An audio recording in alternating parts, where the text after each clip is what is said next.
राधे राधे। जय श्री कृष्णा। आज मैं आप लोगों को पुत्रदा एकादशी व्रत कथा सुनाने जा रही हूँ। कहा जाता है कि इस कथा को सुनने मात्र से ही संतान संबंधी जो भी कष्ट होते हैं वह कष्ट दूर हो जाता है। ऐसा स्वयं भगवान श्री कृष्ण ने महाराज युधिष्ठिर से कहा।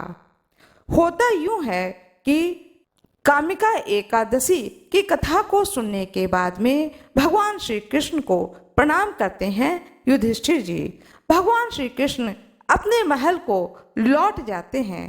अब 15 दिन फिर पूरे हो गए और युधिष्ठिर जी मन ही मन भगवान श्री कृष्ण को याद करने लगते हैं कि मेरे प्रभु आए और मैं उनके मुख से इस कथा को सुनूं।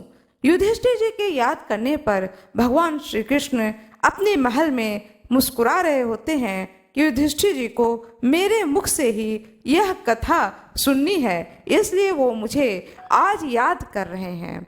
भगवान श्री कृष्ण कहते हैं कि वह तो मेरे पुत्र के समान है। वात्सल्य भाव को रखते हुए मैं चलता हूँ और अपने पुत्र को अपने मुख से पुत्रदा एकादशी व्रत कथा के महात्म्य और पूरी कथा को सुनाता हूँ कि इस कथा को सुनने मात्र से ही किस पुण्य फल की प्राप्ति होती है। ऐसा सोच करके भगवान श्री कृष्ण चल पड़ते हैं युधिष्ठिर जी के महल की ओर। जब युधिष्ठिर जी को आगमन का पता चलता है कि भगवान श्री कृष्ण मेरे महल में आ रहे हैं, तो उन्होंने अपने घर में भगवान श्री कृष्ण को भोग लगाने के लिए बहुत सारे फल और पकवान बनवाए और कहा कि जब भगवान श्री कृष्ण आएंगे, कथा को सुनाएंगे, उसके बाद भगवान श्री कृष्ण को मैं भोग स्वरूप ये सारे जो भोग बनाया है इसे अवश्य ही खिलाऊंगा। ऐसा भाव रखते हुए वो इंतजार करने लगते हैं भगवान श्री कृष्ण का। थोड़ी देर के बाद ही भगवान श्री कृष्ण प्रवेश करते हैं युधिष्ठिर जी के महल में। युधिष्ठिर जी तो प्रतीक्षा कर ही रहे थे उनके मुख कमल से एकादशी व्रत कथा को सुनने के लिए। आइए सुनते हैं उस कथा को जो स्वयं श्री कृष्ण भगवान ने अपने मुख से युधिष्ठिर जी को सुनाया। उसी कथा को आज बड़े ही भक्तिभाव से हम सभी भक्तगण जिन्होंने एकादशी व्रत को धारण किया है अथवा जिन्होंने नहीं धारण किया है वो भी इस कथा को प्रेम पूर्वक सुने। कृपया कमेंट बॉक्स में जय श्री कृष्णा अवश्य ही लिख दीजिएगा। आइए इस कथा को सुनते हैं। चलते हैं युधिष्ठिर के महल में। युधिष्ठिर जी ने पूछा, हे मधुसूदन, श्रावण मास के शुक्ल पक्ष में किस नाम की एकादशी होती है?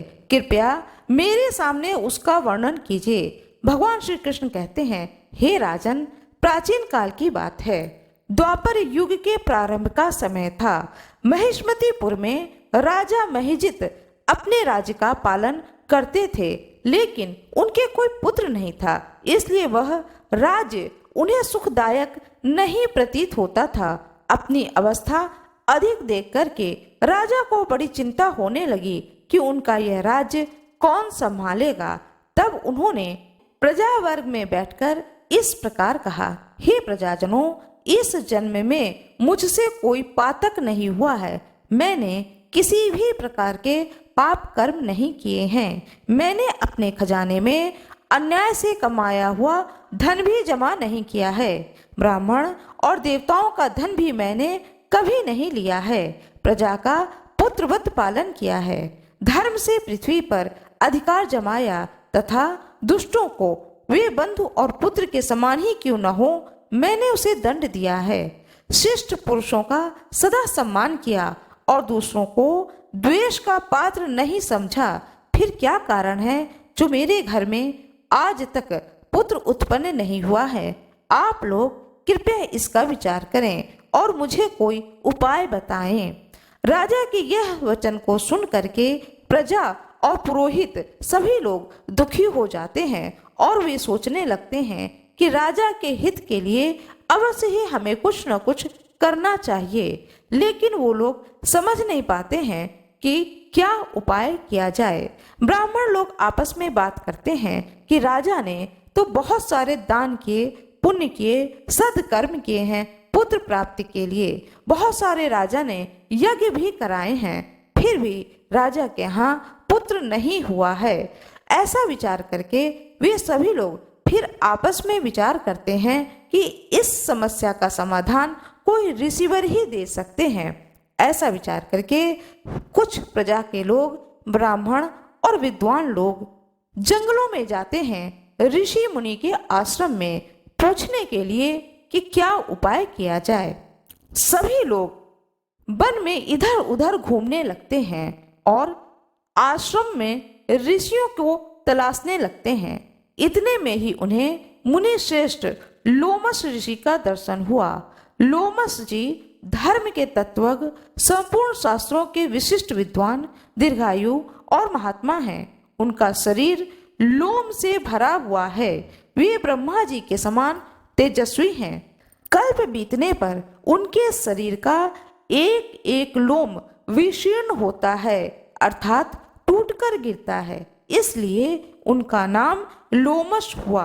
वे महामुनि तीनों कालों की बातें जानते हैं। उन्हें देखकर सब लोगों को बड़ा ही हर्ष हुआ। वे सभी लोग लोमस ऋषि के आश्रम में पहुंचे। सबने जाकर के लोमस ऋषि को प्रणाम किया और उनके सामने बैठ गए। लोमस ऋषि के दर्शन को पाकर सभी लोग हर्षित हो गए। उन्हें देख करके लोमस ऋषि ने पूछा कि आप लोग किस कारण से आए हैं? आप मुझे अपनी समस्या बताइए, निसंदेह मैं आप लोगों का हित करूंगा। लोमस ऋषि के ऐसे वचन को सुनकर सब लोग बोले, हे महर्षि, यद्यपि आप हमारी बात जानने में ब्रह्मा जी से भी अधिक समर्थ हैं, मगर फिर भी हम अपनी व्यथा कहते हैं। महिष्मतिपुरी का धर्मात्मा राजा महिजित प्रजा का पुत्र के समान पालन करते हैं, किंतु फिर भी वह पुत्रहीन है। हम लोग उनकी प्रजा हैं।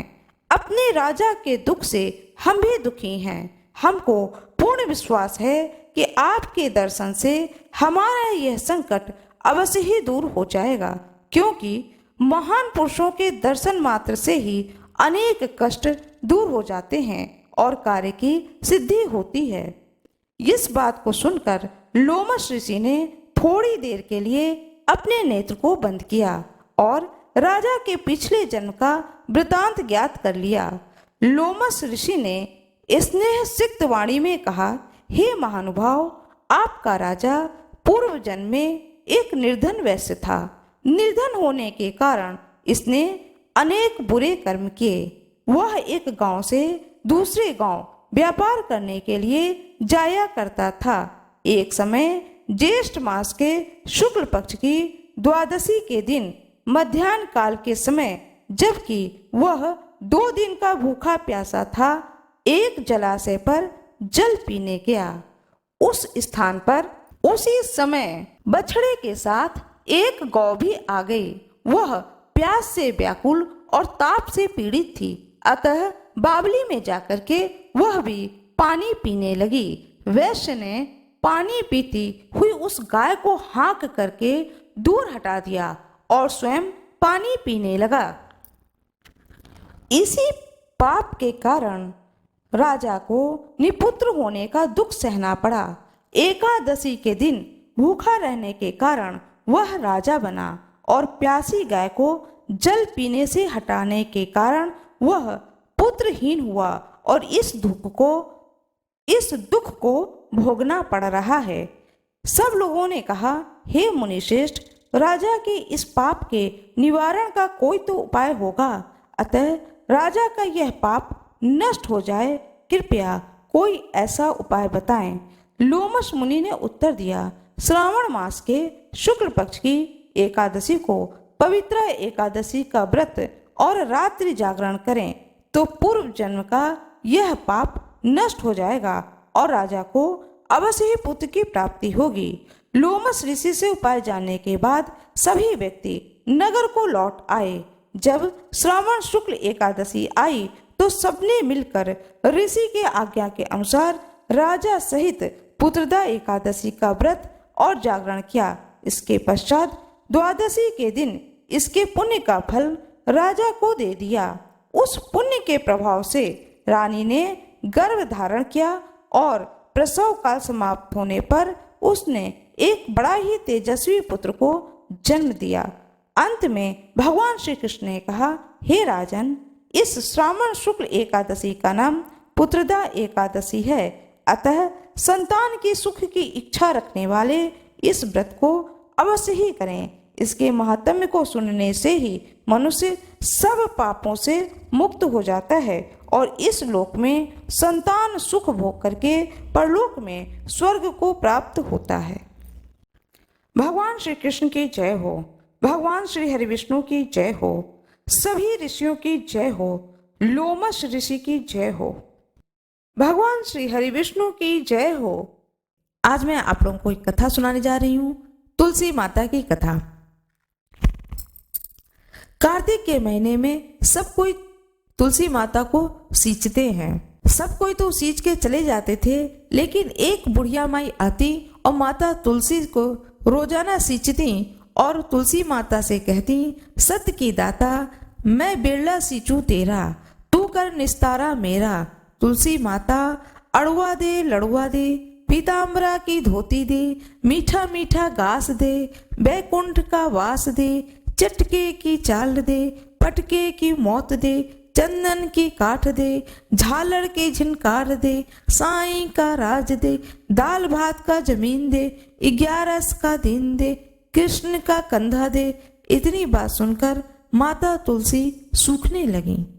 एक बार भगवान कृष्ण ने पूछा कि तुम्हारे पास तो इतनी औरतें आती हैं तुम्हें जिमाने, गातने, तुम्हें पूजने, और तुम सूखने कैसे लगी? तब तुलसी माता ने कहा कि एक बुढ़िया माई आती है जो रोजाना इतनी बात कहकर जाती है। मैं तो और सब कुछ दे दूंगी, पर आप भगवान कृष्ण के कंधा कहाँ से दूंगी? थोड़े दिन बाद वह बुढ़िया मर गई। सब उसको उठाने लगे, पर वह इतनी भारी हो गई कि उठे ही नहीं। सब कोई कहने लगे, पाप घाट की माला फेरती होगी जिससे इतनी भारी हो गई है। भगवान बूढ़े ब्राह्मण का रूप धारण करके आए और सबसे पूछने लगे कि इतनी भीड़ क्यों हो रही है। सब लोग बोले, एक बुढ़िया है जो कि मर गई है, पापनी थी, इसलिए किसी से नहीं उठती। तब भगवान बोले कि इसके कान में एक बात कहने दो तो यह उठ जाएगी। सबने कहा, तू भी मन की निकाल ले। भगवान ने जाकर उसके कान में कहा, बुढ़िया माई, तू बिरला सींचे मेरा, मैं करूं निस्तारा तेरा। बुढ़िया माई अड़ुआ ले, गड़ुआ ले, पीताम्बर की धोती ले, मीठा मीठा घास ले, बैकुंठ का बास ले, चटके की चाल ले, पटके की मौत ले, चंदन की काठ ले, झालर की झिनकार ले, साईं का राज ले, दाल भात का जमीन ले, कृष्ण का कंधा ले। इतना सुनते ही बुढ़िया माई हल्की हो गई। भगवान ने कंधे पर लेकर के उसको गए, उसकी मुक्ति हो गई। हे तुलसी माता, जैसे उसकी मुक्ति करी है ऐसी हमारी भी मुक्ति करियो। जैसे उसको कंधा दिया है भगवान कृष्ण ने, ऐसे ही सभी को कंधा दें, इस कथा को सुनने वाले को और सुनाने वाले को। जिस प्रकार से भगवान विष्णु ने कृपा करी, उसी प्रकार से कथा सुनने वाले पर और कथा सुनाने वाले पर सदा सर्वदा भगवान विष्णु की कृपा बनी रहे। भगवान श्री हरि विष्णु की जय हो। राधे राधे, जय श्री कृष्णा। आज मैं आप लोगों को भगवान श्री कृष्ण की कथा सुनाने जा रही हूँ। यूं तो भगवान श्री कृष्ण ने अपने जीवन में अनेक लीलाएं की हैं। भगवान श्री कृष्ण के जितनी लीलाओं को सुनो, हर दिन ऐसा लगता है जैसे वह आज ही लीला कर रहे हों। सुनते या पढ़ने से मन भरता ही नहीं है, नित्य नया लगता है। इसी प्रकार एक सुंदर कथा है भगवान श्री कृष्ण के जीवन का। आइए प्रेम पूर्वक इस कथा को सुनते हैं।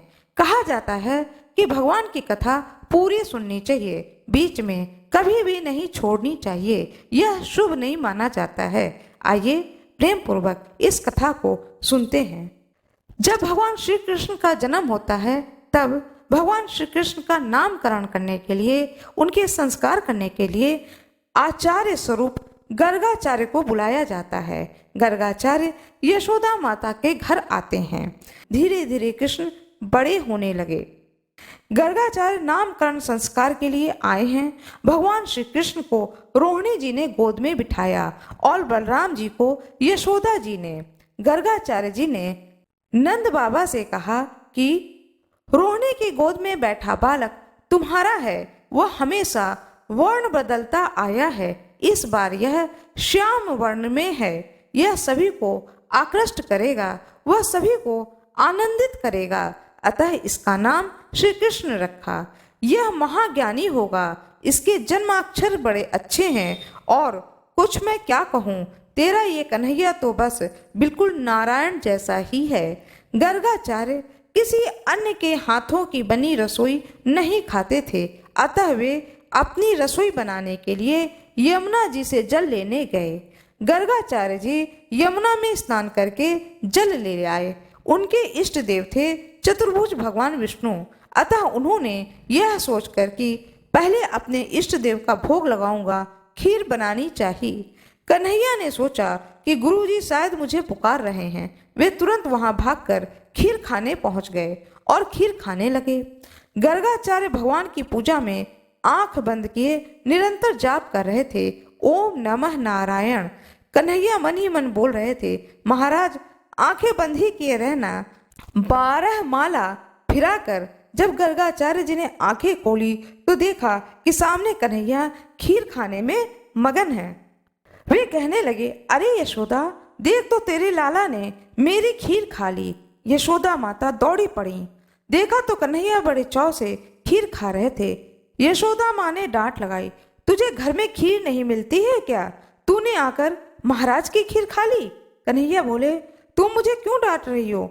महाराज ने ही तो मुझे खीर खाने को बुलाया था। गर्गाचार्य बोले, ना रे, मैंने तो बैकुंठनाथ को खाने को बुलाया था। कन्हैया बोले, पर मैं ही तो बैकुंठनाथ हूँ। यशोदा माता कहने लगी, झूठ क्यों बोलता है? बैकुंठनाथ तो चतुर्भुज हैं, तू चतुर्भुज होकर दिखा। कन्हैया बोले, मैं चतुर्भुज होकर दिखाऊं? यशोदा माता ने गर्गाचार्य से कहा कि यह तो नादान है, आप फिर से अपना खीर बना लें। गर्गाचार्य जी फिर से यमुना में नहाने गए। उन्होंने दोबारा खीर बनाई। जब वह फिर ध्यान लगाकर बैठे तो कान्हा ने योग माया को यशोदा की आंखों में आ बसने की आज्ञा दी और तब कन्हैया जी ने सोचा कि कब तक इन्हें परेशान करूं, इससे अच्छा है कि अपना रूप ही प्रकट कर दूं। और उन्होंने अपना चतुर्भुज रूप प्रकट कर दिया। उन्होंने गर्गाचार्य से कहा कि आपकी तपश्चर्या सफल हुई। भगवान श्री कृष्ण ने तब साक्षात अपने चतुर्भुज रूप को गर्गाचार्य को दिखाया और दर्शन करके बताया कि मैं ही विष्णु हूँ और मैं ही कृष्ण हूँ। इस प्रकार से गर्गाचार्य जी को आशीर्वाद दिया कि आपकी तपस्या सफल हुई। इस तरह से भगवान श्री कृष्ण ने गर्गाचार्य जी को आनंदित किया और उनकी सारी मनोकामनाओं को पूर्ण किया। अपने भक्त की भक्ति पर प्रसन्न होकर के भगवान श्री कृष्ण ने गर्गाचार्य जी को मोक्ष प्रदान किया। भगवान श्री कृष्ण की जय हो, भगवान श्री हरि विष्णु की जय हो, भगवान शंकर की जय हो। जो कोई भी इस कथा को सुनता है, भगवान श्री कृष्ण उसकी सारी मनोकामनाओं को पूर्ण कर देते हैं। आइए प्रेम पूर्वक इस कथा को सुनते हैं। इस अध्याय में आप सुने श्रावण मास की दोनों पक्षों की एकादशियों के व्रतों का वर्णन तथा विष्णु पवित्रारोपण विधि। ईश्वर कहते हैं, हे महामुने, अब मैं श्रावण मास में दोनों पक्षों की एकादशी तिथि को जो किया जाता है उसे कहता हूँ, आप सुनिए। हे वत्स, रहस्यमय, अतिश्रेष्ठ, महान पुण्य प्रदान करने वाले तथा महापातकों का नाश करने वाले इस व्रत को मैंने किसी से नहीं कहा है। यह एकादशी व्रत श्रवण मात्र से मनुष्यों को वांछित फल प्रदान करने वाला है, पापों का नाश करने वाला, सभी व्रतों में श्रेष्ठ तथा शुभ है। इसे मैं आपसे कहूँगा, आप एकाग्र चित्त होकर सुनिए। 10वीं तिथि में प्रातःकाल स्नान करके शुद्ध होकर के संध्या आदि कर लें और वेद वेदता पुराणज्ञ तथा जितेंद्रिय विप्रों से आज्ञा लेकर 16 उपचारों से देवादिदेव भगवान का विधिवत पूजन करके इस प्रकार प्रार्थना करें। हे पुंडरीकाक्ष, मैं एकादशी को निराहार रहकर दूसरे दिन भोजन करूंगा। हे अच्युत, आप मेरे शरणदाता होइए। हे वत्स, गुरु, देवता तथा अग्नि की सन्निधि में नियम को धारण करें और उस दिन काम क्रोध रहित होकर के भूमि पर शयन करें। उसके बाद प्रातः काल होने पर केशव में मन को लगाएं। भूख लगने तथा प्रस्खलन गिरना, ठोकर आदि लगना के समय श्रीधर इस शब्द का उच्चारण करें। हे बस, यह व्रत मोक्ष प्रदान करने वाला है, अतः 3 दिनों तक पाखंडी आदि लोगों के साथ बातचीत न करें। उन्हें देखना, उनकी बातें सुनना, इन सब का त्याग कर देना चाहिए। तदंतर क्रोध रहित होकर के पंचगव्य लेकर के मध्याह्न के समय नदी आदि के निर्मल जल में स्नान करना चाहिए।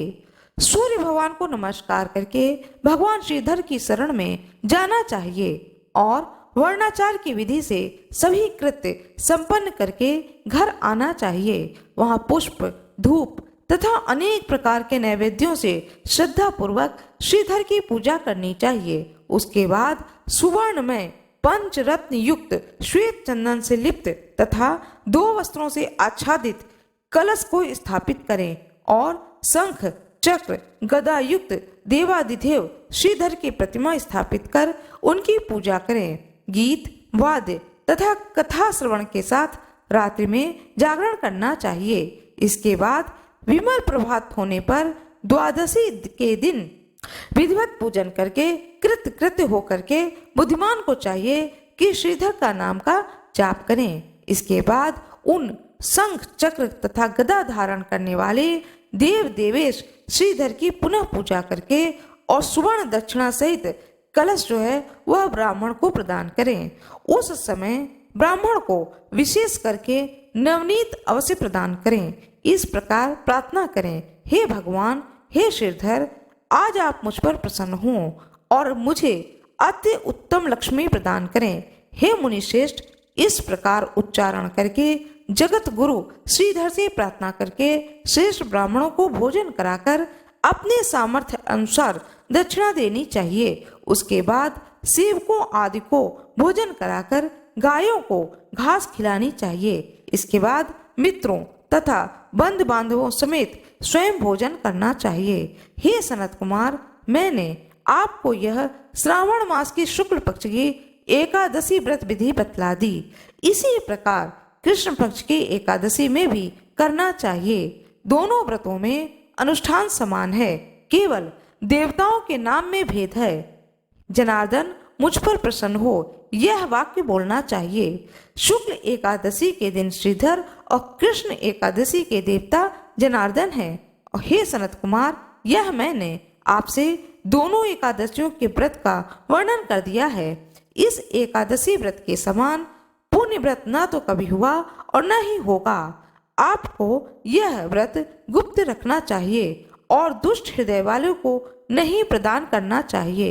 ईश्वर बोले, हे सनत कुमार, अब मैं द्वादशी तिथि में होने वाले श्री हरि के पवित्रारोपण व्रत का वर्णन करूंगा। पिछले अध्याय में देवी की कही गई पवित्रारोपण विधि के समान ही इसका भी पवित्रारोपण है। इसमें जो विशेष बात है उसे मैं बताऊंगा, सावधान चित्त हो सुनिए। हे महामुने, इस व्रत के लिए जो अधिकारी बताया गया है उसे आप सुने। ब्राह्मण, क्षत्रिय, वैश्य, शूद्र तथा स्त्री, इन सभी को अपने धर्म में स्थित होकर भक्ति पूर्वक पवित्रारोपण करना चाहिए। द्विज को चाहिए, अतो देवा अवंतु नो यतो विष्णु वी चक्र में पृथ्व्या सत्य धार्मी भी। इस मंत्र से भगवान विष्णु की पूजा करें। स्त्रियों तथा शूद्रों के लिए नाम मंत्र है जिसके द्वारा वे भगवान विष्णु की पूजा करें। इसी प्रकार द्विज, कद्रुद्राय, इस मंत्र से भगवान शिव की पूजा करें। स्त्रियों तथा शूद्रों के लिए नाम मंत्र है जिसके द्वारा वे शिव जी की पूजा करें। सतयुग में मणिमय, त्रेता में सुवर्णमय, द्वापर में रेशम और कलयुग में कपास का सूत्र पवित्रक के लिए बताया गया है। सन्यासियों को शुभ मानस पवित्रारोपण करना चाहिए। बताए गए पवित्र को सर्वप्रथम बांस की सुंदर टोकरी में रखकर शुद्ध वस्त्र से ढककर भगवान के सम्मुख रखें और इस प्रकार कहें, हे प्रभु, क्रियालोप के विधान से जो आपने आच्छादन किया है, हे देव, आपकी प्रसन्नता के लिए मैं इसे करता हूँ। हे देव, मेरे इस कार्य में विघ्न न उत्पन्न हो। हे नाथ, मुझ पर दया कीजिए। हे देव, सब प्रकार से सर्वदा आप ही मेरी परम गति हैं। हे जगतपते, मैं इस पवित्रक से आपको प्रसन्न करता हूँ। ये काम क्रोध आदि मेरे व्रत का नाश करने वाला हो। हे देवेश, आप आज से लेकर वर्ष पर्यंत अपने भक्त की रक्षा करें। आपको नमस्कार है।